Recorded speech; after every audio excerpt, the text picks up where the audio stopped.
जैसे आपने एकाकी अलग पढ़ा, आच्छादक अलग पढ़ा। अब अगर मैं साथ में कर दूं कि कोई फलन एक साथ एकाकी आच्छादक दोनों है, इसका क्या मतलब है? एकाकी वाला आदमी क्या कहता था? एकाकी फलन ये कहता था कि हमारे डोमेन के प्रत्येक अलग अलग सदस्य का सह डोमेन बी में प्रत्येक अलग अलग इमेज होगा, मतलब प्रतिबिंब होगा। अचर फलन लिखा हुआ है, मतलब कांस्टेंट फंक्शन लिखा हुआ है। अचर फलन लिखा हुआ है, कांस्टेंट फंक्शन लिखा हुआ है। अब कांस्टेंट फंक्शन क्या होता है सर? एकाकी अंतःक्षेपी, एकाकी अंतःक्षेपी लिखा हुआ है। एकाकी के साथ साथ अंतःक्षेपी भी होना चाहिए। अब बताओ, एकाकी आच्छादक पढ़ लिया था, अब ये है गेम खेल रहा।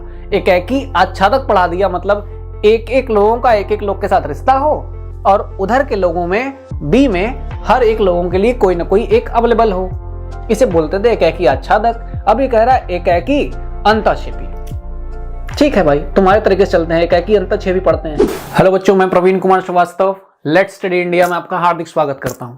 ठीक बच्चों, तो देखो हम लोग क्लास 12th मैथमेटिक्स हम लोग पढ़ रहे हैं। वहां सबसे पहला चैप्टर चल रहा है संबंध एवं फलन।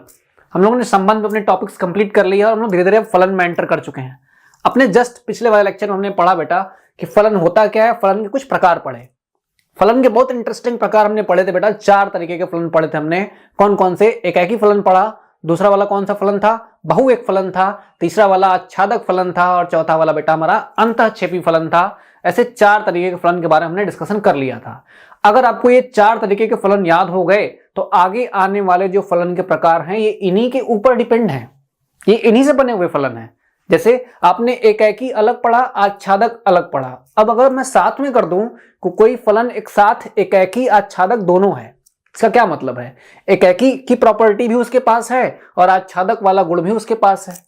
इसलिए मैं कह रहा हूं कि अगर आपको ये 4 फलन आते हैं तो 4 फलन के बेसिस पे आपको आगे वाले फलन के प्रकार अपने आप समझ में आते रहेंगे। ठीक है, चलो स्टार्ट करते हैं। अगला हमारा फलन कौन सा होगा? हमने 4 प्रकार पढ़ लिए थे, आज हमारा बेटा 5वां प्रकार स्टार्ट होगा। कौन सा लिखा हुआ है? एकाकी आच्छादक फलन। एकाकी आच्छादक फलन बड़ा सिंपल था। एकाकी वाला आदमी क्या कहता था? एकाकी फलन ये कहता था कि हमारे डोमेन के प्रत्येक अलग अलग सदस्य का सह डोमेन बी में प्रत्येक अलग अलग इमेज होगा, मतलब प्रतिबिंब होगा। ए के प्रत्येक अलग अलग लोगों का बी में अलग अलग प्रतिबिंब होगा, तो वो एकाकी है। बहुएक कहता था कि डोमेन के 2 या 2 से अधिक सदस्यों का एक ही प्रतिबिंब बना दूंगा मैं, तो वो तुम्हारा बहुएक होगा।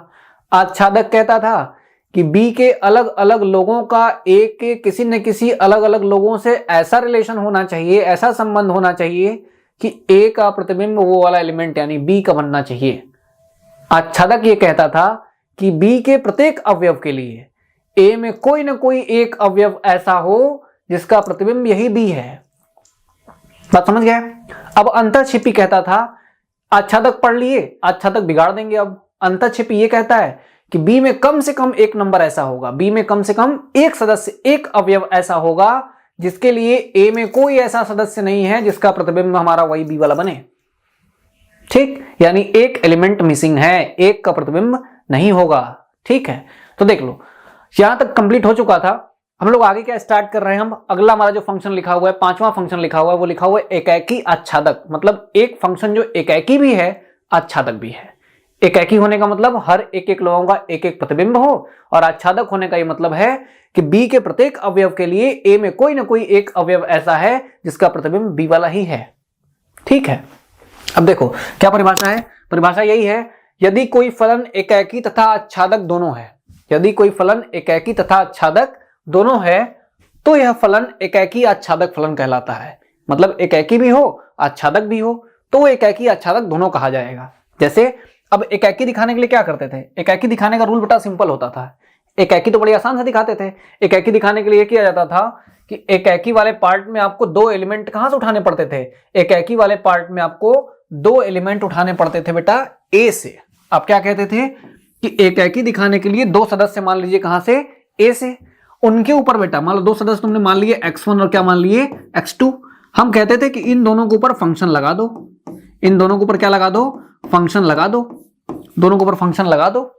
अगर दोनों फंक्शन लगाने पे मान बराबर आ जाएं, मान बराबर आ जाएं, दोनों सदस्य आपस में क्या हो जाएं? बराबर हो जाएं। तुम 2 सदस्य लेके चलो x और y, दोनों अलग अलग रहे हो ना, पता बराबर है कि नहीं है। दो सदस्य उठा लिए, उन दोनों सदस्यों पे एफ मतलब फंक्शन लगा दिया, जैसे फंक्शन दिया हो सवाल में वैसे ही लगाइए। अगर फंक्शन लगा दिया और दोनों सदस्य बराबर निकल के आ गए तो इसका मतलब इकाई है।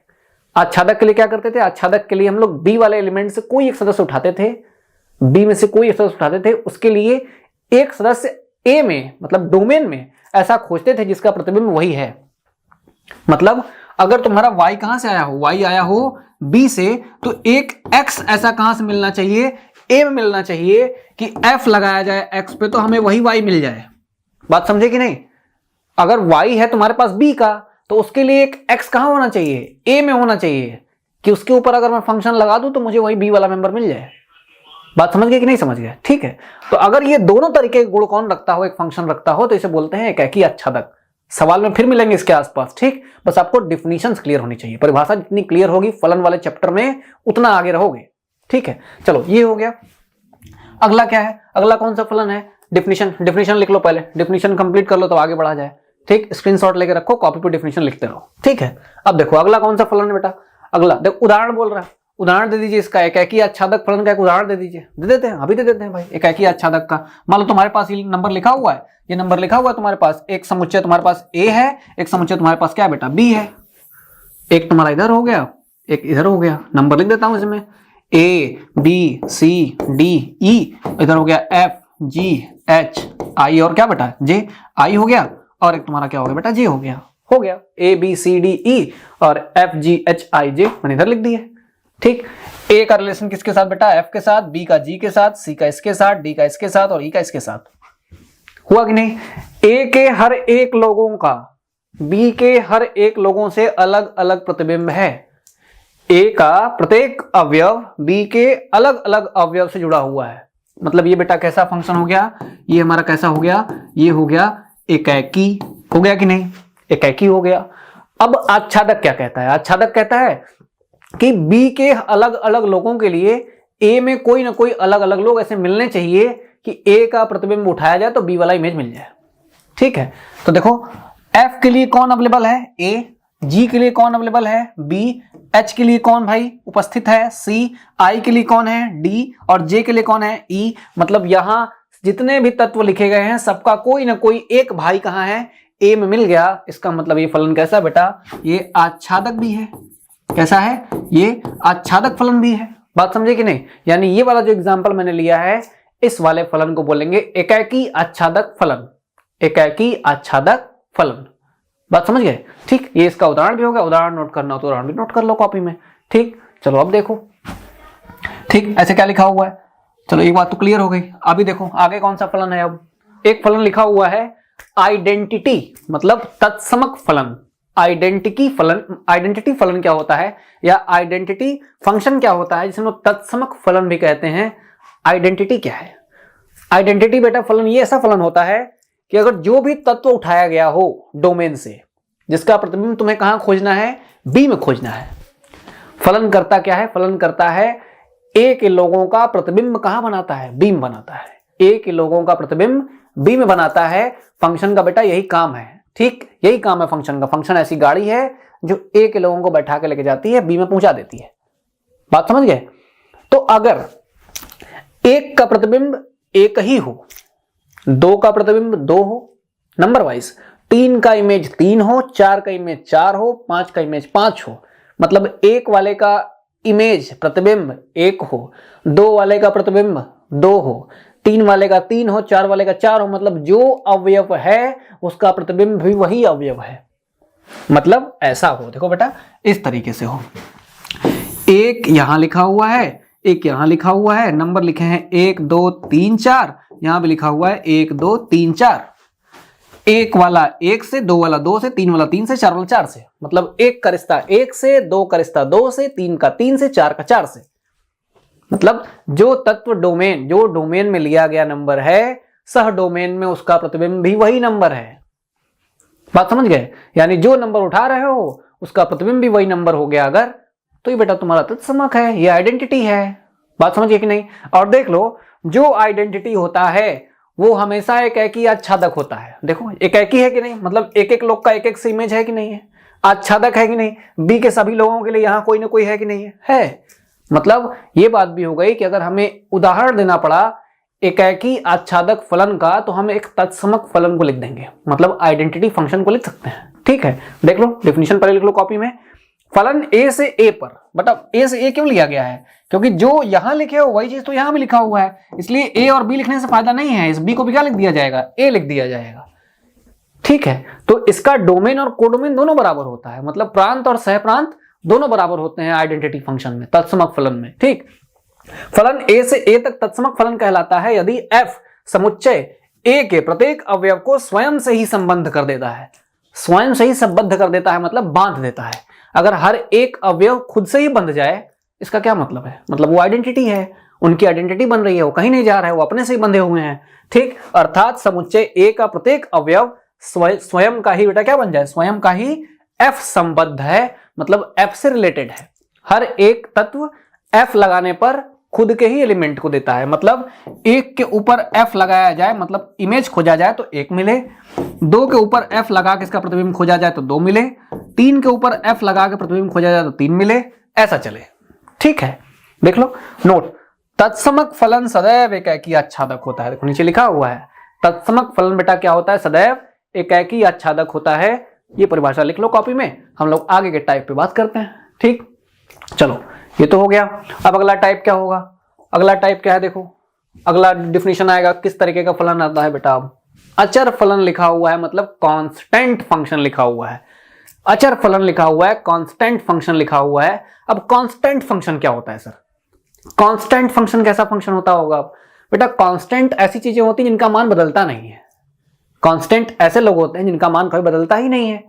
मान न बदले इसका क्या सेंस हुआ, जिनका मान न बदले मतलब आप ए के कोई भी तत्व उठा लीजिए, डोमेन में से कोई भी तत्व उठाइए, उनका इमेज खोजिए, उनका प्रतिबिंब खोजिए और आपको सबका प्रतिबिंब एक ही नंबर मिल रहा है।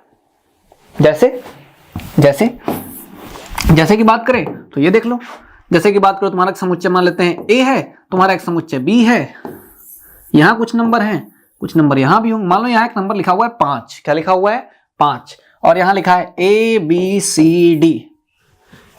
ए वाला आदमी भी 5 से, बी वाला आदमी भी 5 से, सी वाला आदमी भी 5 से, डी वाला आदमी भी 5 से। मतलब ए का भी प्रतिबिंब 5, बी का भी प्रतिबिंब 5, सी का भी प्रतिबिंब 5 और डी का भी प्रतिबिंब 5 मिला। ऐसे लिखेंगे, ए का प्रतिबिंब मतलब एफ लगाने पे क्या मिला 5 मिला, बी का प्रतिबिंब क्या मिला 5 मिला, सी का प्रतिबिंब 5 मिला, डी का बेटा प्रतिबिंब खोजा तब भी क्या मिला 5 मिला। इसका मतलब सभी तत्व का प्रतिबिंब एक ही है, सबके सब एक ही पे जा रहे हैं, सबके सब अपना प्रतिबिंब एक ही आदमी बना रहे हैं। इसका क्या मतलब हुआ, इसका ये मतलब हुआ कि ये फलन बेटा हमारा कैसा फलन है, अचर फलन है। बात समझ गए। पहले एग्जाम्पल जितना सीखने की कोशिश कर सकते हो उतना सीखो, परिभाषाएं तो तुम्हें बस परीक्षा में लिखने के काम आने वाली हैं। ठीक, परीक्षा में लिखना ही परिभाषा है, बस लिख के आ जाना है, लेकिन वो परिभाषाएं तुम्हारी यहाँ बैठी होनी चाहिए, तभी तुम सवाल लगा पाओगे। ठीक है, देखो चलो ये हो गया। एग्जाम्पल मेंशन करना चाहो तो ये वाला कर देना, एग्जाम्पल में लिख लेना, लेकिन इससे पहले इसकी परिभाषा लिख लो। परिभाषा क्या है, परिभाषा ये है, देखो क्या लिखा हुआ है हमारा जो दिया हुआ डोमेन ए, देखो यहाँ पे डोमेन ए के प्रत्येक अवयव, डोमेन ए के प्रत्येक अवयव सह डोमेन बी में एक ही प्रतिबिंब बना रहे हैं। डोमेन ए के प्रत्येक अवयव सह डोमेन में एक ही प्रतिबिंब बना रहे हैं, इसलिए क्या है बेटा ये अचर है। देखो मैंने ऐसा एग्जांपल बनाया हुआ है, ये भी मेंशन कर सकता हूं। इस तरीके के फलन क्या बोलते हैं, अचर फलन बोलते हैं। क्या बोलते हैं बेटा, अचर फलन बोलते हैं। चलो ये भी कंप्लीट हो गया। ठीक, अब देख लो अगला कौन सा फलन है। अगला फलन हमारा लिखा हुआ है एकाकी अंतःक्षेपी। एकाकी अंतःक्षेपी लिखा हुआ है, एकाकी के साथ साथ अंतःक्षेपी भी होना चाहिए। अब बताओ, एकाकी आच्छादक पढ़ लिया था, अब ये है गेम खेल रहा। एकाकी आच्छादक पढ़ा दिया मतलब एक एक लोगों का एक एक लोग के साथ रिश्ता हो और उधर के लोगों में बी में हर एक लोगों के लिए कोई ना कोई एक अवेलेबल हो, इसे बोलते थे एकाकी आच्छादक। अब ये कह रहा है एकाकी अंतःक्षेपी। ठीक है भाई, तुम्हारे तरीके से चलते हैं, एकाकी अंतःक्षेपी पढ़ते हैं। एकाकी क्या है, एकाकी कहता है कि हर अलग अलग लोगों का अलग अलग प्रतिबिंब हो, हर अलग अलग लोगों का अलग अलग प्रतिबिंब हो, ये एकाकी है। लेकिन अंतःक्षेपी कहता था कि बी में कम से कम एक आदमी ऐसा होगा जिसके लिए कोई डोमेन में सदस्य अवेलेबल नहीं है। देखो भाई, हमने पहले बताया कि बी तक अगर पहुंचे हो तो तुम ए से आके पहुंचे होगे, ए से आके पहुंचे होगे। ए में कोई ना कोई एक ऐसा नंबर होगा जो तुमको लाया होगा यहां तक, तभी तुम यहां आए हो। तो अगर सभी बी किसी न किसी लोग से रिलेटेड हो तो यह आच्छादक होता था। लेकिन कम से कम एक बी वाला आदमी ऐसा मिल जाए जिसका कोई ए नहीं है, जिसका कोई ए नहीं है, मतलब ये अंतःक्षेपी होता था। तो एक फंक्शन, एक फलन ऐसे लिखा हो, एक फलन ऐसे लिखा हो जिसके ए के सभी सदस्यों का बी में कोई ना कोई प्रतिबिंब हो, बी सभी प्रतिबिंब हो, ए के सभी सदस्यों का बी में प्रतिबिंब हो, लेकिन बी में कम से कम एक सदस्य ऐसा हो जिसका कोई ना कोई ए में रिश्ता ना हो। जैसे डिफिनीशन देखो, डिफिनीशन लिखा हुआ है, यदि कोई फलन एकाकी अंतःक्षेपी दोनों हो, यदि कोई फलन एकाकी अंतःक्षेपी दोनों हो तो उस तरीके के फलन को बोलते हैं एकाकी अंतःक्षेपी फलन। ठीक है, अर्थात ए के सभी तत्वों का बी में प्रतिबिंब हो, एकाकी हो, मतलब ए के सभी सदस्यों का बी में प्रतिबिंब हो, पर बी में एक तत्व ऐसा हो, बी में एक तत्व ऐसा हो जो ए में ना हो। ठीक, बी में एक तत्व ऐसा लिखा हुआ है जिसका कोई भी ए ऐसा नहीं है जिसमें ए से प्रतिबिंब लेने पर हमें वो नंबर मिल जाए। ठीक, जैसे देखो यहां पर नंबर लिखा हुआ है A1 A2 A3 A4 सारे नंबर लिखे हुए हैं, A1 A2 A3 A4 number लिखे हुए हैं, और ये सभी के सभी जुड़े किससे हुए? देखो बेटा, पहला जुड़ा हुआ है B1 से, B2 से, B3 से और B4 से, मतलब ए के सभी सदस्यों का बी में अलग अलग प्रतिबिंब है। मतलब फंक्शन कैसा हो गया? फंक्शन एकाकी हो गया, फंक्शन एकाकी हो गया, लेकिन आच्छादक नहीं है। आच्छादक होने के लिए सभी लोगों का यहां कोई ना कोई नंबर होना चाहिए। तो B5 एक ऐसा नंबर है जिसका कोई रिश्ता ए में नहीं है, मतलब ये आच्छादक नहीं है, ये अंतःक्षेपी है। ठीक, ये कैसा हो गया बेटा? ये तुम्हारा अंतःक्षेपी फलन हो गया, ये तुम्हारा अंतःक्षेपी हो गया। तो ये एकाकी भी है, अंतःक्षेपी भी है, इसलिए तुम्हारा एकाकी अंतःक्षेपी दोनों हो गया। ठीक है, चलो ये भी हो गया। डिफिनीशन लिख लो, डिफिनीशन कॉपी पे लिख लो। कुछ और फलन हमारे बेटा बचे हुए एक दो और, फिर खत्म हो जाएगा ये टॉपिक। ठीक है, चलो ये भी हो गया। अगला फलन देखो, अगला कौन सा टाइप है? अगला फलन का हमारा टाइप लिखा हुआ है बहुएक आच्छादक। क्या होता है बहुएक आच्छादक? पहले तुमने क्या पढ़ा? एकाकी आच्छादक, फिर इसने पढ़ाया एकाकी अंतःक्षेपी, अब ये पढ़ा रहा है बहुएक आच्छादक। इसके बाद क्या पढ़ाएगा? इसके बाद पढ़ाएगा बहुएक अंतःक्षेपी। ठीक है, चलो ठीक है, इनके तरीके से ही चलते हैं। बहुएक का मतलब क्या होता है? बहुएक का मतलब होता है डोमेन के दो या दो से अधिक लोगों का एक ही प्रतिबिंब बनता हो। डोमेन के दो या दो से अधिक लोगों का एक ही प्रतिबिंब बनता हो तो ये बहुएक, बहुत लोगों का एक प्रतिबिंब, बहुएक। ठीक, और क्या लिखा हुआ है? आच्छादक लिखा हुआ, मतलब बी के सभी लोगों के लिए कोई ना कोई ए का मेंबर होना चाहिए, बी के सभी अवयव के लिए ए का कोई ना कोई अवयव मौजूद होना चाहिए। ठीक है, अब देखो क्या परिभाषा है। यदि कोई फलन बहुएक और आच्छादक दोनों हो जाए तो वो बहुएक आच्छादक फलन कहा जाता है। ठीक, ये तो सही है। कैसे दिखाओगे? यानी ए के दो या दो से अधिक तत्वों का बी में एक ही प्रतिबिंब हो। जैसे बेटा बहुएक में दिखाते थे, याद करो पहले लेक्चर में क्या सीखा था? बहुएक, बहुएक मतलब बहुत सारे लोगों का एक ही प्रतिबिंब। ठीक, तो अर्थात ए के दो या दो से अधिक तत्वों का बी में एक ही प्रतिबिंब हो, मतलब बहुएक हो। और क्या लिखा हुआ है? और प्रत्येक बी के लिए ए में कोई ना कोई तत्व हो, प्रत्येक बी के लिए कोई ना कोई एक तत्व हमें ए में मिलना चाहिए, तभी वो आच्छादक भी होगा। तो ये दोनों प्रॉपर्टी रखने वाले लोग क्या बन जाएंगे बेटा? बहुएक आच्छादक, बहुएक आच्छादक प्रतिबिंब बन जाएंगे। ठीक, तो हमारा ये फलन भी कंप्लीट हुआ। डिफिनीशन लिख लो। सवाल जब लगाना स्टार्ट करेंगे तो टॉपिक मजेदार हो जाएगी और भी। ठीक, अब सवाल लगाने के लिए बेटा तुम्हें क्या करना पड़ेगा? तुम्हें डिफिनीशन थोड़े बहुत याद रखने पड़ेंगे। ठीक, वही 4 डिफिनीशन याद रखने जो मैंने शुरुआत में पढ़ाया था, बाकी देखो सब उसी पे चले आ रहे हैं, बस कुछ नया बताना कहाँ है इसमें। ठीक है, चलो ये भी हो गया। अब देखो नेक्स्ट वाला क्या है। ठीक, ये भी हो गया, एक बचा होगा और बहुएक अंतःक्षेपी। जैसे मैंने बताया अगला लिखा हुआ है बहुएक अंतःक्षेपी। बहुएक का मतलब ये हुआ कि दो या दो से अधिक ए के तत्वों के लिए बी में कोई ना कोई तत्व क्या हो जाए? एक ही प्रतिबिंब बनाते हो। ए के बहुत सारे तत्व बी में एक ही प्रतिबिंब बना रहे हैं तो वो कैसा होगा? वो बहुएक होगा। और अंतःक्षेपी क्या था? अंतःक्षेपी ये कहता था कि बी में कम से कम एक नंबर ऐसा होना चाहिए जिसका कोई रिश्ता ए में नहीं है। ठीक, तेज तर्रा लड़के हो गए हो तुम लोग। अब तक डिफिनीशन जिसने याद कर लिया होगा 4 शुरुआत के, उसको सारे टॉपिक समझ में आएंगे। ठीक, इसलिए आप 4 पहले डिफिनीशन अच्छे से याद करिए, समझिए क्या बताया गया उसमें। ठीक, अब देखो डिफिनीशन क्या लिखा हुआ है इसमें। डिफिनीशन ये लिखा हुआ है एफ ए से बी तक एक बहुएक है, अंतःक्षेपी फलन होगा यदि बहुएक अंतःक्षेपी दोनों हो। ठीक, अब बहुएक कैसे होगा? अर्थात ए में दो या दो से अधिक तत्वों का बी में एक ही प्रतिबिंब बने, मतलब बहुएक बन जाए। अब बहुएक के साथ साथ तथा बी के किसी एक तत्व का ए में कोई एक प्रतिबिंब ना हो, लो हो गया। अंतःक्षेपी ये तो कहता था, आच्छादक कहता था कि बी के सभी सदस्यों के लिए ए में सभी सदस्य मौजूद रहते हैं। ठीक, लेकिन हाँ, अंतःक्षेपी में बी में कम से कम एक मेंबर ऐसा होगा जिसका कोई तत्व यहां नहीं है। ठीक है, तो ये वाला फंक्शन हमारा बेटा हो गया बहु एक अंतःक्षेपी फलन। ठीक, कंप्लीट हो गया यहां तक। अभी देखो आगे आगे बेटा, हाँ देखो टॉपिक्स क्या हो गए बेटा, कंप्लीट हो गए। ठीक, हमने पढ़ लिए सारे प्रकार। ठीक, कौन कौन से प्रकार पढ़े, एक बार फिर से रिवाइज करिए कौन कौन से प्रकार पढ़े हमने इससे पहले वाले लेक्चर में बेटा पढ़ा था एकाकी, एकाकी के बाद पढ़ा बेटा कौन सा, एकाकी के बाद बहुएक, बहुएक के बाद पढ़ा आच्छादक, आच्छादक के बाद पढ़ा बेटा अंतःक्षेपी, अंतःक्षेपी के बाद हमारी कहानी आज के लेक्चर से स्टार्ट हुई थी। जहां हमारी कहानी कहां से स्टार्ट होती है, आज के लेक्चर से स्टार्ट होती है। और आज का सबसे पहला टॉपिक हमने क्या पढ़ा बेटा, एकाकी आच्छादक। दूसरा वाला क्या पढ़ा बेटा, आइडेंटिटी, तत्समक फलन पढ़ा। फिर क्या पढ़ा, अचर फलन पढ़ा। अचर फलन के बाद हमने पढ़ा एकाकी अंतःक्षेपी, इसके बाद बहुएक आच्छादक। ठीक, इसके बाद बहुएक अंतःक्षेपी, और हमारी कहानी यहां तक खत्म हो गई। ठीक, हमने क्या कवर किया, हमने कवर कर लिया फंक्शन क्या होता है, फंक्शन के प्रकार क्या होते हैं। ठीक, अब यहां तक टॉपिक कंप्लीट हो चुके हैं। अब बचे हैं फंक्शन पे सवाल लगाने के तरीके। ठीक, अब हम लोग देखेंगे कौन सा फंक्शन सवाल में दिया हो तो ये फंक्शन किस तरीके का फंक्शन हो। सर इतना पढ़ के क्या करेंगे जब हम दिए हुए फंक्शन को पहचान ही नहीं पाएंगे। तो अगले टॉपिक में जब मिलेंगे तो सवालों के साथ मिलेंगे, सवाल लगाए जाएंगे, उसमें देखा जाएगा कि ये किस तरीके का फंक्शन है, क्या एकाकी है, आच्छादक है, अंतःक्षेपी है या कुछ और है। ठीक, मिलते हैं नेक्स्ट टॉपिक में। कंप्लीट यहां तक करिए, कॉपी कंप्लीट रहेगी तो टॉपिक्स लगाने में मजेदार आएंगे। ठीक है, बेस्ट ऑफ लक।